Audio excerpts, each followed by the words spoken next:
Bonjour à tous, bienvenue dans ce nouveau pas à pas.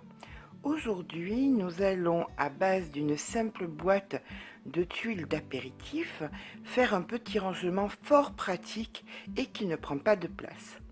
Alors, c'est parti, on va commencer par donc une boîte de tuiles apéritif que j'ai peint en blanc. Ensuite, vous allez avoir besoin de paille. Pas besoin qu'elles aient une couleur particulière, vous pourrez très bien les peindre. D'un cutter, alors d'une tige un petit peu rigide. Moi j'ai coupé un morceau de fil aluminium en 4 mm, mais ça peut être aussi simplement un pic en bois. Pas besoin de choses bien particulières. Il faut simplement quelque chose d'un petit peu rigide. Après, un pistolet à colle, une règle, un peu de washi tape, que des choses qu'on a sous la main. On va commencer par mesurer et faire la découpe de notre boîte. Donc pour ça, on va prendre notre règle et on va venir mesurer les parties. Alors celle-ci de boîte est un petit peu plus grande que la moyenne. C'était une boîte en promotion, donc il y en avait un peu plus. Voilà. Donc ici, je vais venir marquer quelles sont les dimensions que j'ai besoin par rapport au matériel que je mets à l'intérieur. Moi, en l'occurrence, je voudrais mettre mes crochets, donc il me faut 15 cm. Là, maintenant, je vais déterminer combien il me reste. Il me reste 10 cm. Eh bien, je vais faire 2 fois 5 cm. Voilà. Ça va me faire 2 rangements en haut et le grand rangement en bas. Bien évidemment, vous pouvez séparer ça en plusieurs parties. Vous pouvez en faire 4, 5. C'est à vous de voir ce dont vous aurez besoin. On se retrouve dès que c'est découpé. Petite astuce, pour tracer sur un cercle, vous mettez un élastique. Vous venez le positionner sur vos marqueurs. Et donc à l'aide de votre crayon, vous venez marquer comme ceci. Voilà, à de suite. Donc une fois que vous avez découpé vos parties de votre tube, vous pouvez tout aussi bien en avoir un second et rajouter d'autres parties, faire d'autres morceaux et faire ça à encore plusieurs étages, hein. Moi je m'arrête sur une boîte, mais vous pouvez très bien mettre 2 boîtes, 3 boîtes si ça vous amuse, faire carrément un grand tube, c'est à vous de voir. Donc maintenant que nous avons découpé nos étages, nous allons venir faire les fonds. Pour ça, on va prendre un carton. J'utilise le cercle du milieu et je vais venir marquer ici à l'intérieur les fonds. Donc en l'occurrence, j'en ai besoin que de 2. On se retrouve après la découpe. Une fois que j'ai fait les découpes de mes cercles qui vont en fait me servir de fond, hein, pour ces deux parties, je viens déterminer quel est le périmètre de ma boîte. Alors je pense pas, si vous utilisez les mêmes boîtes de tuiles apéritives, peut-être que c'est pas les mêmes marques, ce sera pas les mêmes. Bon, alors pour celles qui utiliseront les marques classiques qui commencent par un P, sachez que ça fait 24 cm. D'accord? Donc moi, elle mesure, cette partie-là mesure donc 5 cm sur 24. Je vais venir donc dans une feuille découper 24 cm 2 fois pour mes deux parties supérieures, ainsi que 2 cercles pour recouvrir ces morceaux de carton. On se retrouve quand les découpes sont finies. Une fois que toutes les découpes sont faites, donc celle-ci c'est l'intérieur du grand tube, on va simplement tout coller, les ronds sur les cercles, les bandes à l'intérieur de chaque compartiment, une grande bande bien évidemment pour l'intérieur du grand compartiment. On se retrouve une fois que tout ça c'est fait. À présent que toutes mes parties tous les intérieurs sont collés, le fond est collé ici, l'intérieur est collé ici, tout ça c'est collé avec un bâton de colle, hein, simplement. J'aurais pu utiliser de la colle vinylique blanche, mais bon, j'aime tout autant, ça marche tout aussi bien avec un stick de colle. Par contre, là il va falloir coller les fonds, donc avec bien évidemment un pistolet à colle. Je vais venir installer le fond et le coller solidement. Par contre, il ne faut pas que ça dépasse. Il faut vraiment que ce soit au bord. Donc, on va enfoncer un tout petit peu plus.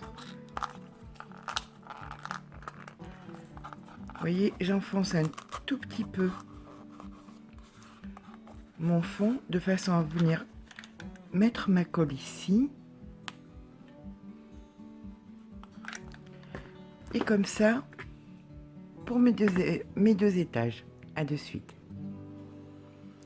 Une fois que tous mes intérieurs sont faits, que j'ai collé les fonds, je vais venir m'occuper de l'extérieur. Là, vous avez la possibilité soit de peindre tout en blanc simplement, ou alors de la couleur que vous voulez, soit de le recouvrir avec du papier. C'est la méthode que je choisis. Je vais recouvrir avec du papier blanc, mais texturisé, c'est-à-dire ce papier avec des petits motifs qui ressortent un petit peu. Donc je vais faire exactement pareil comme j'ai fait pour l'intérieur. Je vais mesurer mes 24 cm ici sur mes 5, ici sur mes 15, et je vais venir coller mon papier sur chacun de mes étages. À de suite. Une fois que j'ai recouvert mes 3 petits morceaux, mes 3 parties de ma boîte, je vais venir coller la paille. Donc ce qu'il va falloir faire, alors je me suis pas embêtée pour coller les papiers qui étaient un petit peu rigides, je les ai collés avec le pistolet à colle. Je vais venir coller ici, donc là où j'ai collé mon papier, je vais venir coller la paille et je vais la faire dépasser de 1 mm, mais vraiment 1 mm, rien de plus, d'accord? Allez, on commence sur cette partie-là. Une fois que j'ai découpé la paille pour la partie d'en bas, je vais venir faire pareil avec les parties d'en haut. Donc ici, je prends la seconde parce que bien évidemment, une seule ne suffisait pas. Ici, je viens de dépasser de 1 mm. Et je vais faire pareil pour la dernière partie. Et donc ici, pour la dernière partie, j'ai pas besoin de dépasser. Je vais venir couper juste à ras, comme ceci. Voilà. Donc je mets chacune dans leur boîte pour que je me rappelle où elles doivent aller. Maintenant, je vais prendre ma plus grande partie. Vous, peut-être que vous avez fait 5 petites parties ou plusieurs petites parties, c'est à vous de voir. Mais dans la partie d'en bas, je vais venir mettre de la colle bien bouchée ici et je vais attendre que ça sèche. Une fois que c'est sec, je vais venir coller donc ma paille ici en faisant dépasser le millimètre en trop doit être en haut, d'accord? Vous avez bien compris que ceci va être donc la charnière de la boîte. Si vous voulez, vous pouvez même rajouter un petit peu de colle si vous voyez, si vous doutez que ça puisse bouger, pardon.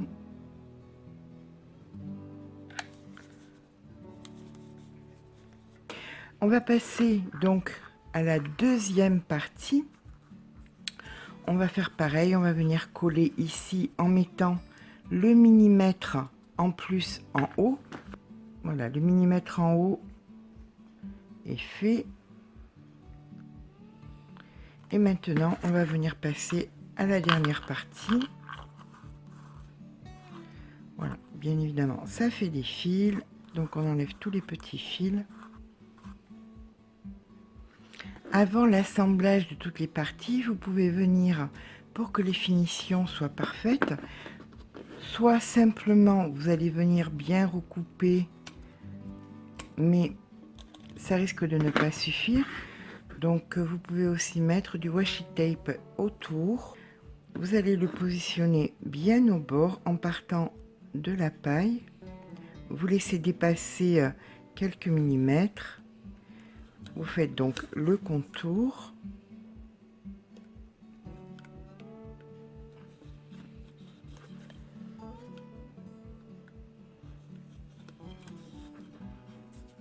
Une fois que vous avez fait le tour, vous venez couper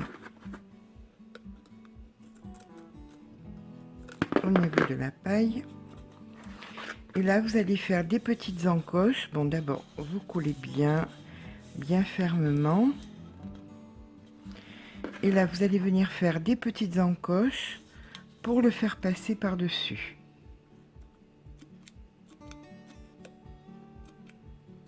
Vous voyez, de cette façon, vous le faites passer de l'autre côté afin de faire une finition bien parfaite. On se retrouve quand tous les rebords sont faits. À de suite. Donc une fois que vous avez mis votre bordure, vous pouvez tout aussi bien la mettre ici en bas. Donc voilà, une fois que j'ai fait les rebords de mes boîtes, de mes étages, j'ai choisi de mettre donc du washi tape en haut, en bas, pour que ce soit un petit peu plus joli, à mon sens, bien évidemment. Maintenant, je vais devoir prendre la fameuse barre un petit peu rigide. Ça peut être aussi un pic à brochette, un petit peu ce que vous voulez. Et vous venez la glisser à l'intérieur donc de la paille. Vous mettez ensuite l'étage numéro 2 et enfin l'étage numéro 3 et vous aurez ainsi la totalité de votre boîte de fini. Vous pouvez, je vais vous faire une photo parce que là c'est pas très parlant. Vous pourrez donc mettre ce que vous voulez à l'intérieur, la remettre en place, la fermer pour ne rien perdre. Ce qui vous reste à présent à faire, c'est simplement à la décorer la façon dont vous le désirez pour qu'elle soit comme vous le souhaitez. J'espère que ce petit pas à pas vous aura plu, qu'il vous sera bien utile. Vous pouvez bien évidemment le faire pour n'importe quel bricolage, hein, pour un papa bricoleur, pour mettre ses vis, ses clous, ses écrous, pour une maman qui fait de la couture, pour les enfants. Ça peut donc s'adapter à toutes sortes de loisirs créatifs. Bien écoutez, j'espère que ce petit pas à pas vous a plu. Si c'est le cas, n'hésitez pas à laisser un petit pouce en l'air, mais surtout, abonnez-vous. À très vite.